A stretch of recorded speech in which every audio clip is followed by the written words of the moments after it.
ಪ್ರಧಾನಿಯವರು ಇತ್ತೀಚೆಗೆ ಒಂದು ವಿಚಾರವನ್ನ ಪ್ರಸ್ತಾಪಿಸ್ತಾ ಇದ್ದಾರೆ. ಕಾಂಗ್ರೆಸ್ ಮತ್ತು ಪಾಕಿಸ್ತಾನದ ನಡುವೆ ಇರುವಂತಹ ಪ್ರೀತಿ ಪ್ರೇಮ ಪ್ರಣಯ. ಇಲ್ಲಿ ಕಾಂಗ್ರೆಸ್ಗೆ ನೋವಾದ್ರೆ ಅಲ್ಲಿ ಪಾಕಿಸ್ತಾನ ಕೊಳೋ ಅನ್ನುತ್ತೆ. ಭಾರತದಲ್ಲಿ ರಾಹುಲ್ ಗಾಂಧಿ ಪ್ರಧಾನಿ ಆಗಬೇಕು ಅನ್ನೋದೇ ಪಾಕಿಸ್ತಾನದ ಕನಸು. ಪಾಕಿಸ್ತಾನದ ಮಾಜಿ ಸಚಿವ ಒಂದು ಮಾತು ಹೇಳಿದ್ರು, ಭಾರತದಲ್ಲಿ ಯಾವ ಕಾರಣಕ್ಕೂ ಮೋದಿ ಅಧಿಕಾರದಲ್ಲಿ ಉಳಿಬಾರದು. ಅರವಿಂದ್ ಕೇಜ್ರಿವಾಲ್ ಜೈಲಿಂದ ಬಿಡುಗಡೆಯಾದ್ರೆ ಅಲ್ಲಿ ಆ ಮಾಜಿ ಸಚಿವನಿಗೆ ಏನೋ ಒಂದು ಖುಷಿ. ಶ್ರೀನಗರದ ಮಧ್ಯಭಾಗದಲ್ಲಿ ನಿಂತ್ಕೊಂಡು ಕಲ್ ತೂರ್ತಾ ಇದ್ರು. ಕಾಂಗ್ರೆಸ್ ಮಾತಾಡ್ತಾನೆ ಇರಲಿಲ್ಲ, ಮೌನವಾಗಿತ್ತು. ಪಾಕಿಸ್ತಾನ ತನಗೆ ಬೇಕಾದ ಕೆಲಸಗಳನ್ನು ಮಾಡಿಕೊಳ್ಳೋದಕ್ಕೆ ಅದು ಅವಕಾಶ ಕಲ್ಪಿಸಿದೆ. ಸ್ನೇಹಿತರೆ ನಮಸ್ಕಾರ, ನಾನು KVN ಸ್ವಾಮಿ, ಹೊಸದಿಗಂತ ಡಿಜಿಟಲ್ ಚಾನೆಲ್ನ ಕಾರ್ಯಕಾರಿ ಸಂಪಾದಕ. ಪ್ರಧಾನಿಯವರು ಇತ್ತೀಚೆಗೆ ಒಂದು ವಿಚಾರವನ್ನು ತಮ್ಮ ಚುನಾವಣಾ ಪ್ರಚಾರ ಭಾಷಣಗಳಲ್ಲಿ ಪ್ರಸ್ತಾಪಿಸ್ತಾ ಇದ್ದಾರೆ. ಅದು ಏನು? ಕಾಂಗ್ರೆಸ್ ಮತ್ತು ಪಾಕಿಸ್ತಾನದ ನಡುವೆ ಇರುವಂತಹ ಪ್ರೀತಿ ಪ್ರೇಮ ಪ್ರಣಯ. ಇಲ್ಲಿ ಕಾಂಗ್ರೆಸ್ಗೆ ನೋವಾದರೆ ಅಲ್ಲಿ ಪಾಕಿಸ್ತಾನ ಗೊಳೋ ಅನ್ನುತ್ತೆ ಅನ್ನುವಂಥ ಮಾತನ್ನು ವ್ಯಂಗ್ಯವಾಗಿ ಪ್ರಧಾನಿ ಮೋದಿ ಪ್ರಚಾರ ಸಭೆಗಳಲ್ಲಿ ಹೇಳ್ತಾರೆ. ಭಾರತದಲ್ಲಿ ರಾಹುಲ್ ಗಾಂಧಿ ಪ್ರಧಾನಿ ಆಗಬೇಕು ಅನ್ನೋದೇ ಪಾಕಿಸ್ತಾನದ ಕನಸು ಅಂತ ಇನ್ನೊಂದು ಪ್ರಚಾರ ಸಭೆಯಲ್ಲಿ ಹೇಳ್ತಾರೆ. ಮೋದಿ ಯಾವ ಕಾರಣಕ್ಕೂ ಬರಬಾರದು ಅಂತ ಪಾಕಿಸ್ತಾನ ಬಯಸಿದೆ, ಅದಕ್ಕೆ ಕಾಂಗ್ರೆಸ್ ಸರ್ಕಾರವೇ ಬೇಕು ಅಂತ ಮತ್ತೊಂದು ಪ್ರಚಾರ ಭಾಷಣದಲ್ಲಿ ಹೇಳ್ತಾರೆ. ಇನ್ನೊಂದು ಸಂದರ್ಶನದಲ್ಲಿ ಅವರು ಇನ್ನೂ ಒಂದು ಹೆಜ್ಜೆ ಮುಂದೆ ಹೋಗಿ ಇನ್ನೊಂದು ಮಾತನ್ನು ಹೇಳ್ತಾರೆ. ಭಾರತದ ಕೆಲವು ಪ್ರತಿಪಕ್ಷಗಳು ಪಾಕಿಸ್ತಾನದ ಜೊತೆ ಹೊಂದಿರುವಂತಹ ಸಂಬಂಧಗಳ ಬಗ್ಗೆ ತನಿಖೆ ಆಗಬೇಕು ಅನ್ನುವಂಥ ಮಾತನ್ನು ಅವರು ಆ ಸಂದರ್ಶನದಲ್ಲಿ ಹೇಳ್ತಾರೆ. ನಾನು ಈ ಸ್ಥಾನದಲ್ಲಿ ಕೂತು ಹೀಗೆ ಮಾತಾಡಬಾರ್ದು, ಆದರೂ ಕೂಡ ಪತ್ರಕರ್ತರಾಗಿ ನೀವು ಎತ್ತುತ್ತಿರುವಂತಹ ಆತಂಕಗಳಿಗೆ ನಾನು ಉತ್ತರಿಸಲೇಬೇಕಾಗಿದೆ ಅನ್ನುವಂಥ ಮಾತನ್ನು ಪ್ರಧಾನಿ ಮೋದಿ ಹೇಳ್ತಾರೆ. ಸೊ ಪ್ರಧಾನಿ ಮೋದಿ ಯಾಕೆ ಚುನಾವಣಾ ಪ್ರಚಾರದಲ್ಲಿ ಪಾಕಿಸ್ತಾನ ಮತ್ತು ಕಾಂಗ್ರೆಸ್ಸನ್ನು ಹೀಗೆ ಎಳೆದು ತರ್ತಾ ಇದ್ದಾರೆ? ಇದಕ್ಕೆ ಕಾರಣ ಏನು ಇಲ್ಲದೇ ಇಲ್ಲ. ಪಾಕಿಸ್ತಾನದ ಮಾಜಿ ಸಚಿವ ಇತ್ತೀಚೆಗಷ್ಟೇ ಭಾರತದ TV ಒಂದಕ್ಕೆ ಸಂದರ್ಶನ ಕೊಡ್ತಾ ಒಂದು ಮಾತು ಹೇಳಿದರು. ಭಾರತದಲ್ಲಿ ಯಾವ ಕಾರಣಕ್ಕೂ ಮೋದಿ ಅಧಿಕಾರದಲ್ಲಿ ಉಳಿಬಾರ್ದು, ಮೋದಿಯನ್ನು ಭಾರತದ ಜನರು ಕಿತ್ತೊಗಿಬೇಕು. ರಾಹುಲ್ ಗಾಂಧಿಯವರು ಭಾರತವನ್ನು ಚೆನ್ನಾಗಿ ಅರ್ಥ ಮಾಡಿಕೊಂಡಿದ್ದಾರೆ. ಭಾರತದಲ್ಲಿರುವಂತಹ ಬಡವರು ಶ್ರೀಮಂತರ ತಾರತಮ್ಯ ಏನಿದೆ ಅದನ್ನು ಅವರು ಚೆನ್ನಾಗಿ ಹೊರ ಜಗತ್ತಿಗೆ ಬಿಂಬಿಸ್ತಾರೆ. ಮಾನವ ಹಕ್ಕುಗಳ ಬಗ್ಗೆ ರಾಹುಲ್ ಗಾಂಧಿಗೆ ಕಾಳಜಿ ಇದೆ. ಕಾಶ್ಮೀರ ಹೋರಾಟಗಾರರ ಮಾನವ ಹಕ್ಕುಗಳು ಎಷ್ಟು ಮುಖ್ಯ ಅನ್ನೋದು ರಾಹುಲ್ ಗಾಂಧಿಯವರಿಗೆ ತಿಳಿದಿದೆ ಅನ್ನೋ ಅರ್ಥದಲ್ಲಿ ಅವರು ಆ ಮಾತನ್ನು ಹೇಳಿದ್ದು. ಹಾಗಾಗಿ ನಮಗೆ ಮೋದಿ ಅಧಿಕಾರಕ್ಕೆ ಬರಬಾರದು ಭಾರತದಲ್ಲಿ ಅಂತ ಪಾಕಿಸ್ತಾನದ ಮಾಜಿ ಸಚಿವರೊಬ್ಬರು ಹೇಳ್ತಾರೆ. ಅವ್ರಿಗೆ ಯಾಕೆ ಬೇಕ್ರಿ ಭಾರತದ ವಿಚಾರ? ಅಷ್ಟೇ ಅಲ್ಲ, ಅರವಿಂದ್ ಕೇಜ್ರಿವಾಲ್ ಮೊನ್ನೆ ಜಾಮೀನಿನ ಮೇಲೆ ಬಿಡುಗಡೆ ಆದಾಗ ಅದೇ ಮಾಜಿ ಸಚಿವರು ಪಾಕಿಸ್ತಾನದವರು ಒಂದು ಥಮ್ಸಪ್ ಹಾಕ್ತಾರೆ ಅವರ ಟ್ವಿಟ್ ಅಕೌಂಟಲ್ಲಿ, ಎಮೋಜಿ ಎಕ್ಸಲೆಂಟ್ ಅಂತ. ಇಲ್ಲಿ ಅರವಿಂದ್ ಕೇಜ್ರಿವಾಲ್ ಜೈಲಿಂದ ಬಿಡುಗಡೆಯಾದರೆ ಅಲ್ಲಿ ಆ ಫವಾದ್ ಚೌಧರಿ ಅನ್ನುವಂಥ ಆ ಮಾಜಿ ಸಚಿವನಿಗೆ ಏನೋ ಒಂದು ಖುಷಿ, ನೋಡಿ ಹೇಗಿದೆ.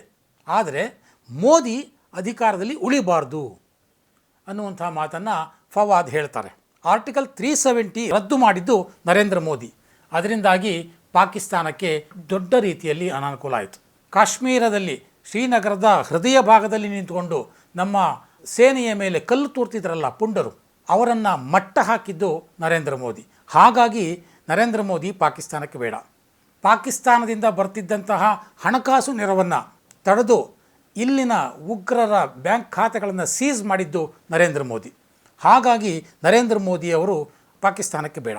ಪಾಕಿಸ್ತಾನ ಪ್ರೇರಿತ ಉಗ್ರರು ಪುಲ್ವಾಮಾದಲ್ಲಿ ದಾಳಿ ಮಾಡಿದಾಗ ಅದಕ್ಕೆ ಪ್ರತಿಯಾಗಿ ಬಾಲಾಕೋಟ್ಗೆ ಹೋಗಿ ಅಲ್ಲಿನ ನೆಲಕ್ಕೆ ಹೋಗಿ ಅಲ್ಲಿನ ಉಗ್ರರ ತರಬೇತಿ ತಾಣವನ್ನು ಧ್ವಂಸ ಮಾಡಿದ್ದು ನರೇಂದ್ರ ಮೋದಿ.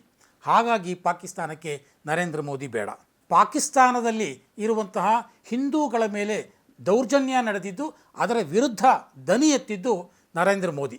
ಹಾಗಾಗಿ ಪಾಕಿಸ್ತಾನಕ್ಕೆ ನರೇಂದ್ರ ಮೋದಿ ಬೇಡ. ಪಾಕಿಸ್ತಾನ ಆಕ್ರಮಿತ ಕಾಶ್ಮೀರ ಯಾವತ್ತಿದ್ರೂ ನಮ್ಮದೇ ಅಂತ ಹೇಳಿದ್ದು ನರೇಂದ್ರ ಮೋದಿ.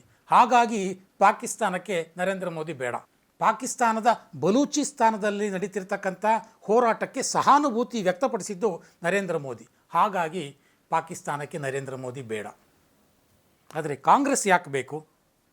ಕಾಶ್ಮೀರದಲ್ಲಿ ಉಗ್ರರು ರಕ್ತ ದೋಕುಳಿ ಆಡ್ತಿದ್ದಾಗ, ಹಿಂದೂ ಪಂಡಿತರನ್ನು ಅಲ್ಲಿಂದ ಲಕ್ಷಾಂತರ ಸಂಖ್ಯೆಯಲ್ಲಿ ಹೊಡೆದು ಓಡಿಸಿದಾಗ ಕಾಂಗ್ರೆಸ್ ಪಕ್ಷ ಒಂದು ಮಾತು ಕೂಡ ಆಡಲಿಲ್ಲ, ಮೌನವಾಗಿತ್ತು. ಹಾಗಾಗಿ ಪಾಕಿಸ್ತಾನಕ್ಕೆ ಕಾಂಗ್ರೆಸ್ ಪಕ್ಷ ಬೇಕು. ಶ್ರೀನಗರದ ಮಧ್ಯಭಾಗದಲ್ಲಿ ನಿಂತ್ಕೊಂಡು ಕಲ್ಲು ತೂರ್ತಾ ಇದ್ದರು, ಸೇನೆಯ ಮೇಲೆ ಅಟ್ಯಾಕ್ ಮಾಡ್ತಾಯಿದ್ರು ಉಗ್ರಗಾಮಿಗಳು.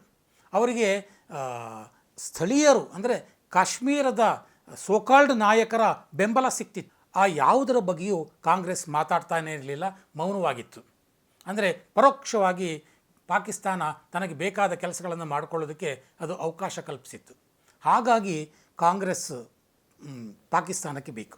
ಪಾಕಿಸ್ತಾನ ಪ್ರೇರಿತ ಭಯೋತ್ಪಾದಕ ದಾಳಿಯನ್ನು ಮರೆಮಾಚಿ ಅದು ಹಿಂದೂ ಭಯೋತ್ಪಾದಕತೆಯಿಂದ ನಡೆದ ದಾಳಿ ಅಂತ ಹೇಳ್ತಲ್ಲ ಕಾಂಗ್ರೆಸ್. ಹಾಗಾಗಿ ಪಾಕಿಸ್ತಾನಕ್ಕೆ ಕಾಂಗ್ರೆಸ್ ಪಕ್ಷ ಅಚ್ಚುಮೆಚ್ಚು. ಕ್ರಾಸ್ ಬಾರ್ಡರ್ ಟೆರರಿಸಮ್ ಬಗ್ಗೆ ಚಕಾರ ಎತ್ತಿದೆ, ಅದರ ಪಾಡ್ಗದ್ದು ನಡೀತಿತ್ತಲ್ಲ, ಅದಕ್ಕೆ ಅವಕಾಶ ಕೊಡ್ತಿತ್ತಲ್ಲ. ಹಾಗಾಗಿ ಪಾಕಿಸ್ತಾನಕ್ಕೆ ಕಾಂಗ್ರೆಸ್ ಪಕ್ಷ ಬೇಕು. ಪಾಕಿಸ್ತಾನದಿಂದ ತರಬೇತಿ ಪಡೆದು ಕಾಶ್ಮೀರಕ್ಕೆ ಬಂದು ಕಾಶ್ಮೀರಿ ಯುವಕರ ತಲೆ ಕೆಡಿಸಿ ಅವರನ್ನು ಭಾರತದ ವಿರುದ್ಧ ಎತ್ತಿಕಟ್ಟಿ ಇಲ್ಲಿ ಅರಾಜಕತೆ ಸೃಷ್ಟಿಸೋದಕ್ಕೆ ಅವಕಾಶ ಮಾಡಿಕೊಡ್ತಲ್ಲ ಕಾಂಗ್ರೆಸ್.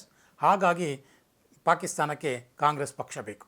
ಖಲಿಸ್ತಾನ್ ಉಗ್ರರಿಂದ ಹಣ ಪಡೆದು ಇಲ್ಲಿ ಅರಾಜಕತೆ ಸೃಷ್ಟಿಸೋದಕ್ಕೆ ಹೆಲ್ಪ್ ಮಾಡ್ತಲ್ಲ ಆಮ್ ಆದ್ಮಿ ಪಕ್ಷ, ಅರವಿಂದ್ ಕೇಜ್ರಿವಾಲ್ ಅವರ ಪಕ್ಷ.